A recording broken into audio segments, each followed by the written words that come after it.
too tight, isn't it? You're Does that mean we technically butt heads? Yeah, exactly. Several members also.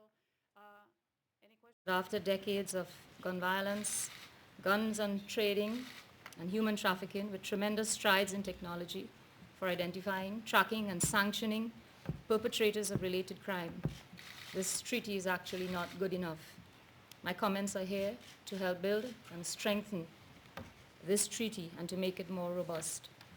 As a parliamentarian advocate with PGA, I recognize the efforts of several years of consultation leading up to this arms treaty. However, I would like to record my disappointment with what appears to be a somewhat weak and ineffective draft submission. This treaty cannot propose political expediency but remain, to a large extent, legally inadequate as far as clear definitions, enforcement, and compliance are concerned. This draft reflects a politically balanced neutrality, too far with sanitized terms and somewhat vague language. The crisis is interconnected with the arms trade. In Syria, now 45% of the population are composed of minorities.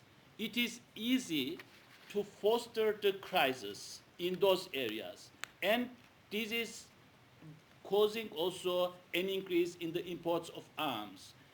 Unless we regulate the illicit trade, or unless we regulate to limit the imports of arms, we cannot reach the peace.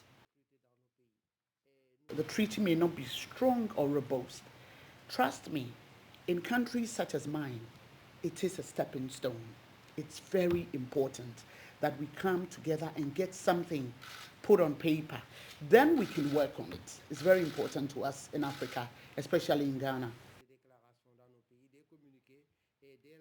If the arms treaty requires a little tweaking, that you can shift the power brokering just a little, that's the step I think we need. This arms treaty is crucial for all the states, but it is even more crucial for small states and exploited states. Exploited states and small states are simply pawns. We are pawns in a lot of in the game. And too often when you have loopholes, the loopholes are being pointed out even as we speak.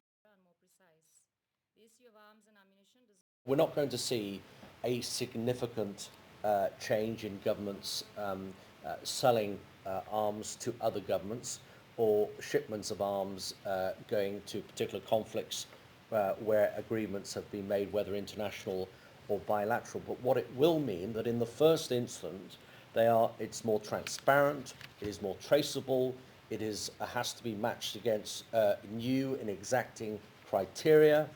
And then secondly, after that war or that conflict is over, hopefully, as a result of a substantive treaty this week, the secondary use of those weapons by the new government or the existing government or fighting groups within that country will be far more difficult for them to use with impunity and without that traceability and tracking.